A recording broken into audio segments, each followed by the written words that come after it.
Okay,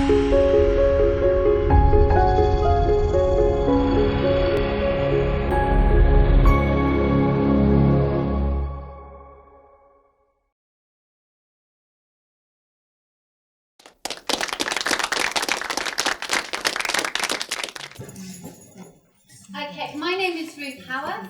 I work for Macmillan Publishers as a senior commissioning editor for primary in the schools division.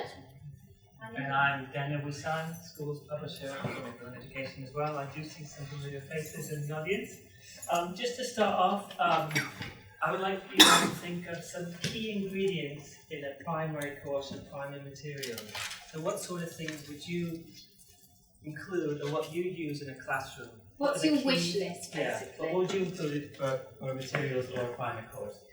Just like 1 minute with the people sitting next to you. Just get to know people next to you, introduce yourself, just very quickly, 5 key ingredients.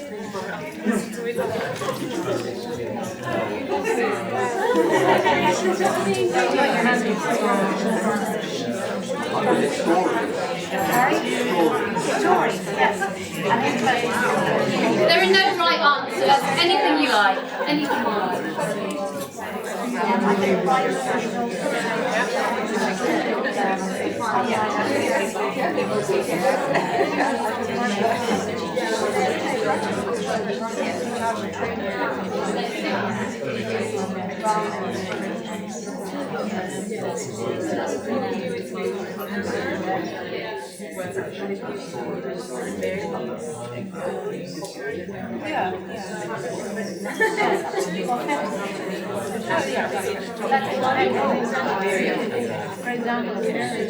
Okay, great. Thank you.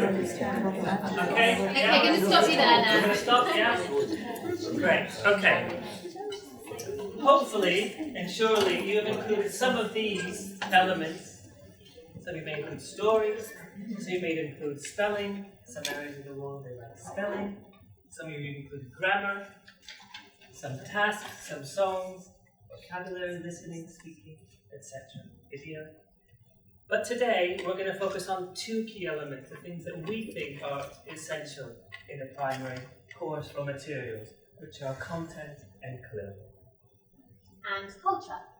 Okay, Oh, that's yes, right. the 3 C's, okay? So our 3 C's today are content, culture, /CLIL, and language competence. They're not the only things, obviously, that we look for in primary material. I'm sure your wish list was very wide. But for us, they are, when we're working on primary courses and planning primary courses and looking at material, we feel that the inclusion of culture and the inclusion of some content-rich material is really essential because it enriches the learning experience of the students. And today we are going to be using some material. We are publishers, we have to admit. We're going to be using some material from our best-selling course Tiger Time by Carol Reed and Mark Ormerod. But I hasten to say that we are not just selling Tiger Time to you. We are basically making points which are very general points that any teacher can use with any material, any course book or resources that you might have in your classroom. So although the materials are Tiger specific, really what we're saying is applicable in any teaching context, really. But we are going to start with one of our Tiger Time authors, and this is Carol Reed talking a little bit about how she saw the development of the course and the integration of content and culture. Could you? Yeah. We know that in your classes you teach so much more than English. I like to compare the crafting of tiger to knitting a multicoloured sweater. Mark and I tried to weave in different strands: culture, digital competence, content from other areas of the curriculum, teamwork, learner autonomy, and many more, to create a course that is holistic and addresses the interests and the needs of the whole child. Okay, so that's Carol's take on things. I think before we go any further, we need to define our terms in the context of this session. So Daniel and I are using this word content really interchangeably with what you might call CLIL. For us, it's the inclusion of any kind of material from other parts of the curriculum. So, for example, maybe some science, maybe arts and crafts, PE, any of those different content areas, other areas of the curriculum, bringing it into the English classroom. Doesn't have to be the whole subject, obviously, nobody's got time to do the whole subject maybe, but different aspects of it, part of it, because, as Carol said in the video, looking at a more holistic view of teaching, looking at the child as the whole child, if you like. Okay, and moving on to culture, you can see we've got our definition of culture from the handy we got from the Macmillan English Dictionary. So for us, we think the inclusion of English-speaking culture in our primary courses really does help the students gain an understanding of other cultures, British culture, English-speaking culture. It doesn't have to be just British culture, obviously. English is spoken around the world in many places. But also, I think it helps them learn about their own culture as well, making those cultural comparisons. And our aim with the materials that we produce really are to lead to that kind of increased cultural awareness, which hopefully leads them to tolerance and acceptance as well. Have you got any slides to read? We've got a handout at the end. So Do you send out slides? Yeah, we've got an email address on there. So sorry, I should have said that at the start. We've got handout, we've got our email addresses on. So if you need to get in contact with us, and if you want the presentation in any form, that's absolutely fine. We'll send it to you. And then the handout actually is a summary of the whole session. Yeah, okay. Okay, so culture, yes. I mean, and also research, I should add. Research also suggests that if students are interested in the culture of the second language, they are more likely to be successful in their second language as well. And so I think culture is very important in primary because, you know, it's important to start young. You really can build up that cultural awareness and love of culture at a very young age. And all these kinds of activities, you know, which are very sort of culturally based, stories, dance, games, songs, plays, chants, they're very culture rich and they're great for the primary classroom. Okay, so language competence. So what do we mean by language competence? This is our aim really when we're teaching and producing learning materials, I think. What it means, well, we're saying the ability of the knowledge of and the ability to comprehend and produce a language. And that might be reading, writing, listening, speaking. There are lots of elements which we've kind of put here that make up language competence. Lots of nuts and bolts that have to go together. And we feel that if you use content and culture in a systematic way, you can help students have that language competence and also confidence when they're speaking the language. Okay. Okay, so that's a bit of just to give you a bit of context and defining exactly what they mean in terms of the different terms of content, culture, and language competence. I'm going to show you a video now that has actually been taken from Tiger, and then I'll follow it up.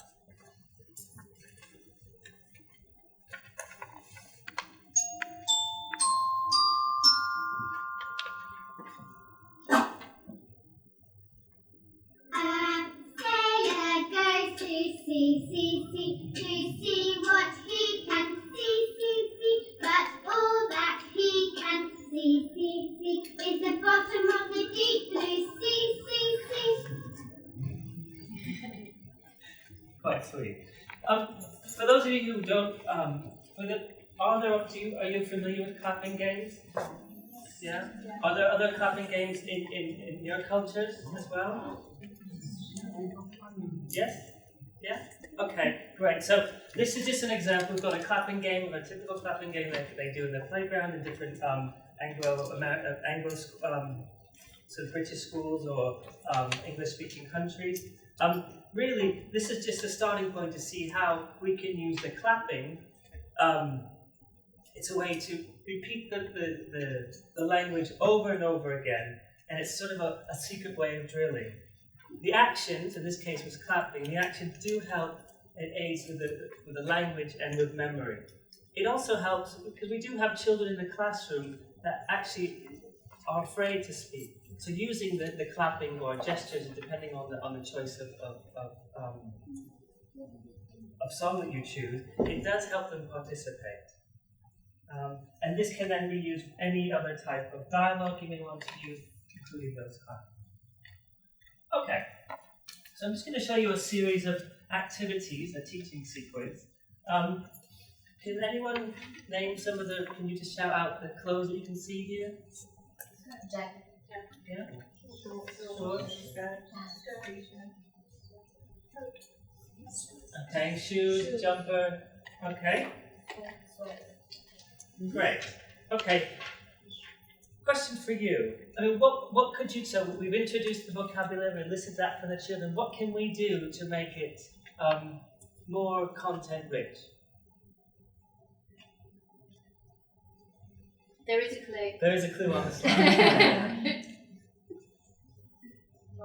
You could do warm clothes and cooler clothes. Okay. What the material. Okay. Warm clothes. So what clothes you wear in the different seasons, for example? Yeah. So we've got winter and summer. You can do this with flashcards. You can do it various ways. So they can categorize it, which is also getting them to think. The next activity in the sequence. So here before we have the vocabulary, we have the seasons, and what we've got here is we've used a traditional tune, and we've included what target language? Yeah, Pleasant continues I'm wearing. So this is a way of contextualizing language within a song. It's so they can acquire it better. Then we move on. What's that? Okay, sorry. Yeah, no problem.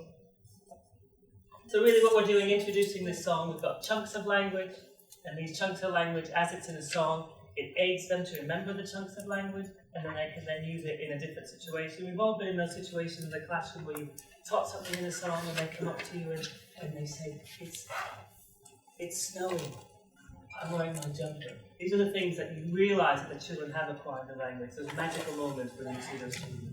Does anybody, sorry, just go back to the song. Does anybody recognise the song? I know from Teapot. That's Exactly. correct. I know the people. Yeah, so it's a borrowing. We've adapted the song, but why not? You can do it in Spanish as well, I'm sure you can. Yes, I'm sure. I'm going to be teaching Spanish, not English. I'm sure it's adaptable. Yeah. Or Frere Jacques, which I think is across the world. Everyone uses Frere Jacques as a tune for any of the songs. Right. So the last activity in the sequence, we've got the vocabulary, we've got the song with I am wearing, and here we're bringing it all together. So basically the idea is that what we would like is the children to do a typical pair work dressing with the doll activity, and where they actually talk about the clothes they wear in the different seasons, and we're going to make it much more successful because we've actually included a song. Yeah, so we're bringing the seasons, the weather, and clothes all in one activity. Okay, so moving on, I've got an example from upper primary. So we're going to talk about some art, okay? So imagine the kids are about 10 years old. We're talking about art. I've got some pictures for you. I'd like you, again, to grab a partner, somebody next to you, or people next to you, and I'd just like you to think about which picture you like the best and why. Okay, which picture you like the best and why, and also, when you've done that, just say what type of painting they are. Okay, so what you like best, why, and what type of painting. Okay, you've got a minute. Go.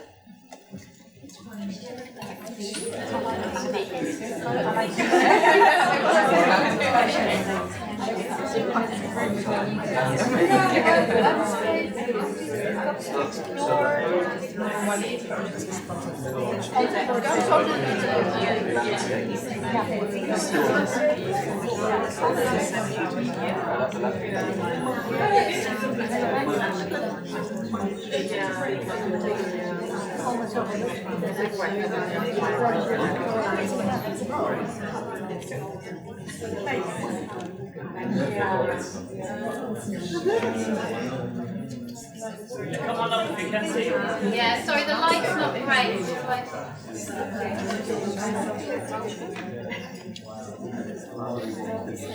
Okay, I'm going to stop you there. Okay? So maybe I can just have a show of hands. Who liked picture A best? Okay? Why did you like picture A? Any reasons why you like picture A? Because of the red. Yes, I agree. I like that as well. Any other reasons for liking picture A? I like the expression on the lady's face. Yeah, it's an interesting one, isn't it? She's kind of wistful, thinking. It makes you wonder what she's thinking about. Okay, what about picture B? Any hands up for that? Oh, that got big votes. Okay, it's a nice picture. Why did you like picture B? The colours. Sorry? The colours are beautiful. They are lovely, yeah? Okay, any other reasons? It's me sitting there. It's you sitting there, okay? Like that, okay? Any other thoughts? The painting is sharper. If I were there, I would like a picture. Yeah, okay. You can take a selfie in that picture, yeah? Okay, and picture C. Let's have a vote for picture C. Okay, Daniel, stick your hand up because I know it's your favourite picture It's C. B. That's fine, see, yes. Okay, why do you like picture C? Any thoughts on why you like picture C? The flowers. Yeah? It's very bright. It's nice, isn't it? The colours. Yes. Yeah, okay. Lovely colours, nice and bright. I think they're all lovely paintings. And yeah, I mean, I think if you're looking at them in class, the children can also engage with them. They can, even primary kids, they can give you those kinds of answers. I can imagine it's me there. I like the colours, etc., etc. In class, what might you do next with this? Any ideas? Yeah, you might do that. In the Okay. back, then you went paint your own picture. Get the children to paint their own picture. Okay, in a content lesson, the second question I asked you, what was that? Okay, so where we're going with this is what kind of painting. So we're looking at the type of painting. So for picture A, what type of painting is that? Portrait. Yeah, you're a good class. Okay, picture B, what kind of painting is that? You're such good students.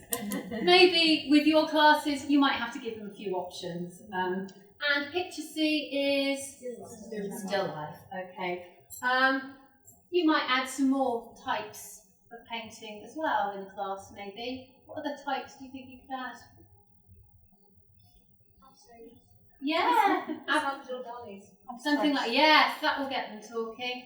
Abstracts, yeah, okay. You might also look at kind of technique, colours, watercolours, brushstrokes, whether it's done by oils, it's getting quite high level. But kids, if they're studying art, they're enjoying drawing, and as you said, then they might want to produce their own masterpiece. Okay. Continuing on, I've got two more paintings for you, okay? So, again, I'm going to ask you to grab a partner. This time, we've got two paintings that show different people doing things, okay? I'd like you to, with your partner, to think of a title for each of those paintings. If you don't know it, maybe one of them is quite famous, maybe you know the title. Fine, great, to go to the top of the stars. Think of title, and then also, can you think of some similarities and some differences between the two paintings?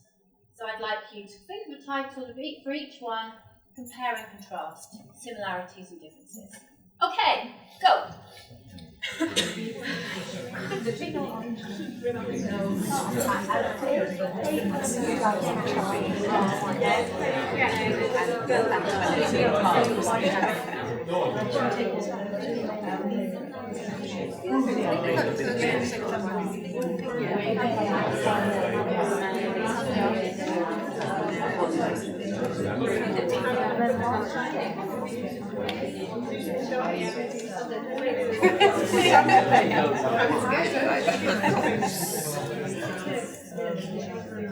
Okay, I'm going to stop you there. Sorry, these half-an-hour sessions don't give us a lot of time for chatting, I'm afraid. So I'm going to rush you onward. So any titles? Anybody think of any titles? Picnic. The Picnic, yes, absolutely right. And it's painted by James Tissot. Okay, and painting A, any thoughts on what that might be? Yeah, it's a nice title.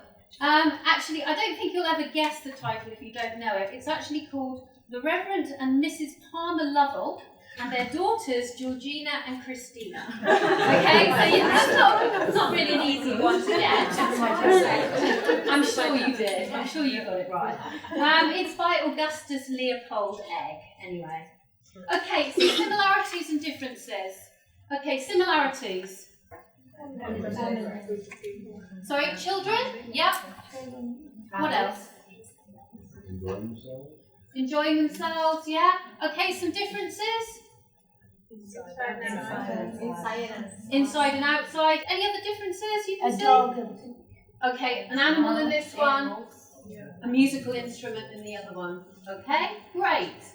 Okay, that kind of activity, similarities and differences, comparing pictures. Does that ring any bells with any activities you might do? Yeah, exam activities perhaps? Flyers exam? Flyers exam, also PEP for schools. So it's something that I've used in the past as a way of doing that practice of comparing two photos, but giving it just a different angle. And the cultural aspect of it makes a kind of nice change, really. But they're still doing the same thing. They're still using that key language. Okay, and just to summarise, basically, in terms of this lesson, we've looked at content, so the type of paintings, etc., and also culture can be about the artist, about what the paintings tell you about the time. This obviously leads nicely into giving opinions about things. Just to show you how we used it in the book, we used it in quite a similar way. You looked at the types of paintings, then in depth at one of the paintings, which is a picnic, giving opinions, activating thinking skills, critical thinking, creative thinking, moving on into reading about another painting, and then going on, which is the most important thing, I think, really, is taking that and making it your own. So going off, researching, choosing your own painting, then doing some writing, and then presenting, hopefully in a spoken form, in a little mini project. And we do have quite a few of these little mini projects from time to time, which we think are very good for getting student output. Daniel. Sorry. Yes, just to show you some examples of actual projects that children have done. And here the children were working on superlatives, and they've done a little quiz. And the children actually have chosen vocabulary that we may not normally include in the book. Things like bony fish, blue whale, etc. So they've actually gone out and looked for vocabulary that was a bit richer or different than they normally do. Following on, here's a lovely little project that this teacher did. They decided to do a cookbook, and this cookbook includes, her class had different nationalities in it. So she took advantage of those nationalities and included recipes. So, for example, we've got this little girl who's from Pakistan. She did a recipe, coloured rice. So it was a great opportunity for her to actually do something from her culture, compare to other foods from other countries, and to be able to express and to tell the children in a presentation of her peers about the foods that they have in her country. And, sorry guys, So just to see Mark Ormerod, the other author of Tiger Time, he's we're coming towards actually we are at the end. Nearly We've got the end, yeah. literally a few minutes. But just just to hear what Mark says about this as well. Yeah. So we're just showing Spanish kids in this video clip when we get it. Oh, and it never works. It's okay. So it's the same technology. Ready? There we go. Yeah.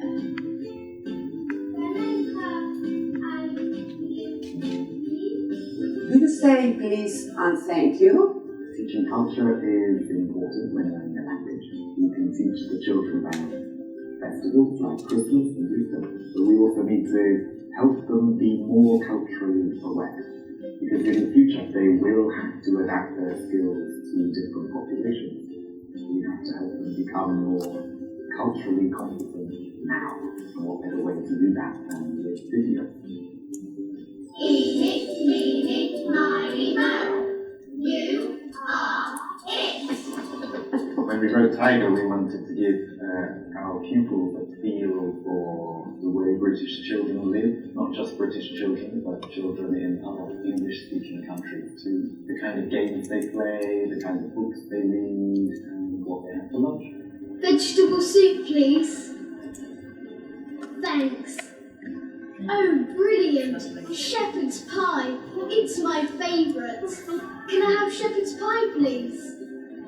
Thank you. Can I have pasta, please? And can I have salad too, please? What do Ben and Claire have for lunch? Pasta. So, John? Salad. Okay. What question did they ask? Lucia? Can I have vegetable soup, please? Thank you. Okay, so you've seen there's some other examples of traditional, there's a dip brine, there's also a video about the foods they eat in British schools, and then they could follow on and do that cookbook idea that one teacher did. So, to finish off, we've got 1 minute. Yeah. The whole aim of the session was to really to showcase and to look at the two key areas that we think are important, which is culture and content. And this is just some of the benefits that we have. Yeah, I mean, we think it's, obviously, we think it's good to include. And I think one of the key thing really is what Carol said in the original video we looked at. It focuses on the whole child, brings in aspects of their whole lives. And if you can channel that, get their interest, then I think you really can push them on the way to communicating well and with confidence in classroom. It's also easy to put into practice. You don't need Tiger Time to do it. Obviously, we would prefer it if you use Tiger Time to do it. Do you want to just put the next slide on, Daniel? If you are interested in our Tiger Time, visit the Macmillan stand or have a look in our catalogue. But as I said at the beginning, the techniques and things we talked about, I think, are the standard things that you can apply, whatever course book you're doing, really. I think it's just a kind of awareness of how to put it in, and hopefully in the handout we've exemplified that a bit more. Okay, well, thank you very much for coming. I think we're out of time. If you do have questions,